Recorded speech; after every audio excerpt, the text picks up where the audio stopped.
I've never shared this with anyone. He drew a sort of picture when I requested for his autograph. When people ask me to picture this, he draws it. At a Dublin event, as the lights go down, Bono, who is often composed and tactful, breaks his silence over Roger Waters, one of rock's most polarizing personalities. Long respected for his humanitarian persona, the U2 vocalist surprises everyone with an honest and heartfelt story that presents a much darker picture of the former Pink Floyd leader than fans had anticipated. Rumors of conflict between them permeated the music community for years. Bono's statements, however, spark a firestorm this time. He implies a guy driven by rage, resentment, and strife beneath the glitz of celebrity and brilliance. It's a tale about personal collapse, public scandals, and family strife that goes much beyond music. Yes, they didn't get hostile right away. Consider the late 1980s, when Waters was still dealing with the fallout from leaving Pink Floyd, and U2 was redefining arena rock. Although Bono appreciated Pink Floyd's inventiveness, he became disenchanted with Waters' conceit and egotism behind closed doors. Waters, in turn, perceived Bono as a pretentious guy concerned with moral superiority. Both men took very diverse stances while discussing political topics ranging from capitalism to war. While C's leaned toward rage and confrontation, Bono advocated unity. The intellectual divide eventually turned into personal disdain. Musicians who had previously met at festivals or charity functions started to steer clear of performing together. Roger Waters' biography is one of tremendous skill, veiled by extraordinary struggle, and he was aware that any shared platform could turn explosive, darkness bound with brilliance. Following Pink Floyd's spectacular victories over The Wall and The Dark Side of the Moon, the taste of fame started to go bad, like champagne that had been spoiled by intense light. The rules of rock were originally rewritten by a visionary. However, that same vision started to suffocate them inside studio doors, the very band that had helped shape it. Waters gained notoriety for his unrelenting dominance, which dictated not just the group's sound, but also its essence. He had to control every note, every lyric, and every stage effect. The tension within Pink Floyd was intolerable by the late 1970s. Beneath the light, a silent war simmered. Former creative brothers David Gilmour, Nick Mason, and Richard Wright had grown tired of being treated like hired hands in their own revolution. Wish You Were Here's original spirit of camaraderie was replaced by icy professionalism. Then the tipping point arrived. Waters attempted to fire correctly during the Wall sessions. That betrayal tore like lightning through the band. Not all of it was business. It was intimate, severing years of friendship and devotion. And they were brought there by King James Cromwell, I believe, and they ended up in Barbados, where there are now groups known as Rackins, I believe. The result was inevitable. One of the most notorious divorces in rock history occurred when Pink Floyd broke up in 1985. Both sides used their brilliance as weapons. Lawsuits piled high, and poison leaked into the media. To prevent the others from utilizing the Pink Floyd name, Waters started a legal battle. Gilmour struck back on stage. Using music that glistened with subdued defiance, they reclaimed the tradition. Interviews become battlefields. The scars did not heal even after decades. Silence enveloped even brief truces, infrequent gatherings, and wary handshakes. The Wall's creator had produced a tall, beautiful, and solitary work of art that reflected his own existence. It was a representation of brilliance gone to jail, a wall of pride, rage, and loss instead of brick. He was left standing by himself, looking over the remains of what had once been a brotherhood, by the same force that made him a legend. Outside of the studio, Waters' private struggles were much more agonizing than his public ones. His private life became a battlefield where love and rage clashed due to 3 divorces, a history of failed relationships, and never-ending legal disputes. Imagine a man who could summon tens of thousands with a single note, but who was unable to host a peaceful dinner without causing trouble. His opulent, lovely, yet chilly residences were packed with achievement medals, yet plagued with quiet. Famous in the music industry, his fury was notorious at home. The slightest insult could start arguments, and friends would frequently leave his table in tears or annoyance. Journalists learned to be cautious. Interviews would become heated arguments if he were asked a question regarding his previous marriages or the breakup of Pink Floyd. Former colleagues spoke of his compulsive drive to win every fight, every debate, as if peace itself were a failure. His life outside of music turned into a cycle of charm, control, and final devastation, a pattern of reconciliation and collapse. Subsequently, his art was overshadowed by public scandals.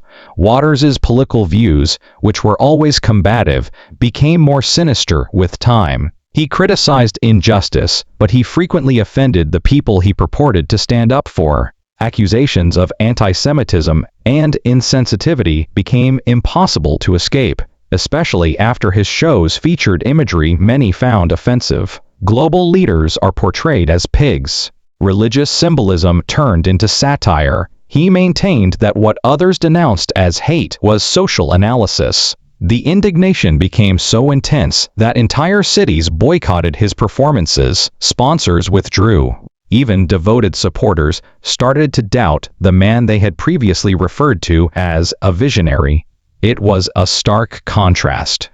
Many people now view this music legend as a provocateur who is drowning in his own defiance. Despite his desire to broaden perspectives, his artwork caused pain. Every scandal turned into a brick in the wall that kept him apart from the outside world. The man who was once praised for his daring inventiveness had turned into a source of fury. He was standing beneath an uncontrollable storm. Pink Floyd wasn't the last battle in Waters' past. Like an unavoidable shadow, it seemed to follow him everywhere. He went through a phase of reinvention after leaving the band in 1985, which soon turned into yet another battlefield.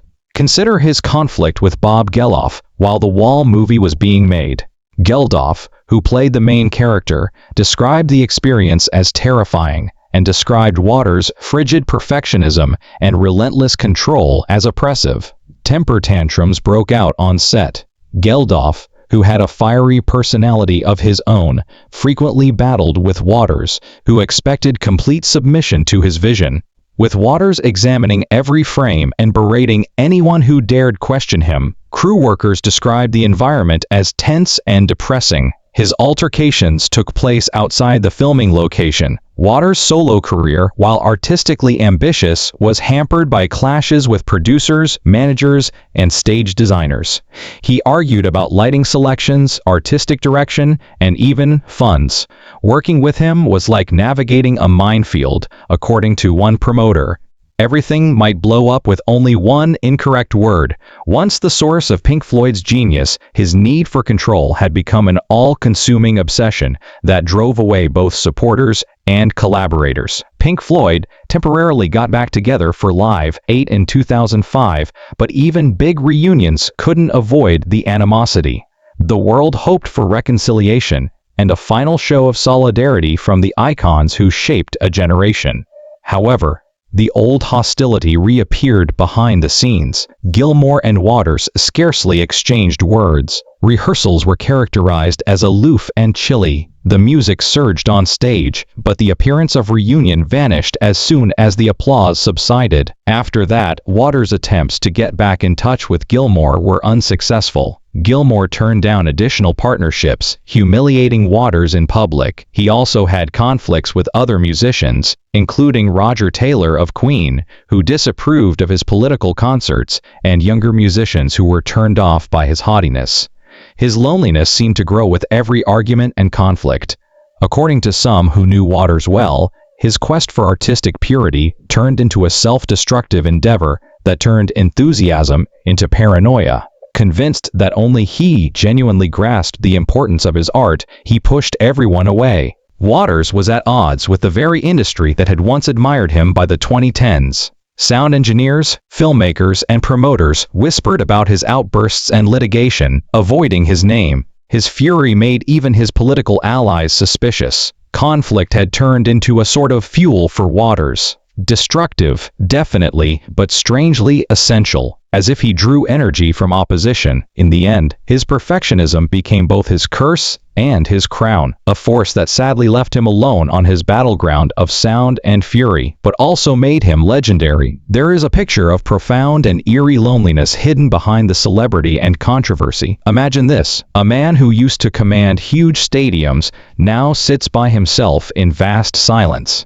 Instead of laughter, his mansion reverberated with memories of the past. Roger Waters, once the voice of rebellion and imagination, now spends much of his energy defending himself from criticism and controversy. His final years have been characterized by public criticism, postponed performances, and strained friendships that seemed to fall apart one by one rather than by musical victories. The eerie atmosphere was frequently described by friends who paid him visits in his later years. There were rooms full of Pink Floyd memorabilia, but there was also an almost tangible sense of emptiness. His children reportedly grew tired of their father's temper and emotional distance, even though they had previously admired his intelligence and artistic abilities.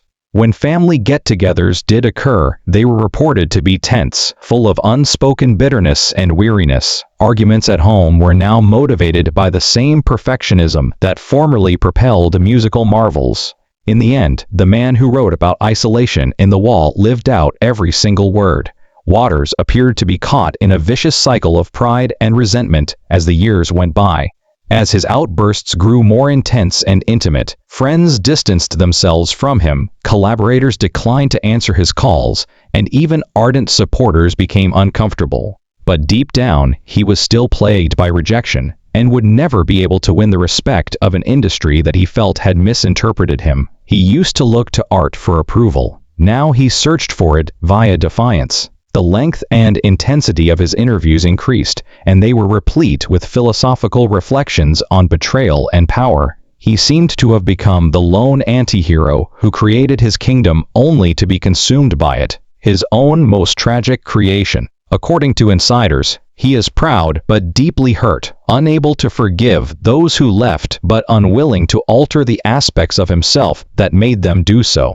Bono's comments struck a deep chord there, not out of hatred but rather out of something akin to grief. Bono believed that Waters had created timeless art out of his prolonged suffering. Unfortunately, though, he was unable to leave it. He sang about more than simply loneliness. He lived it, breathed it, and took on its form.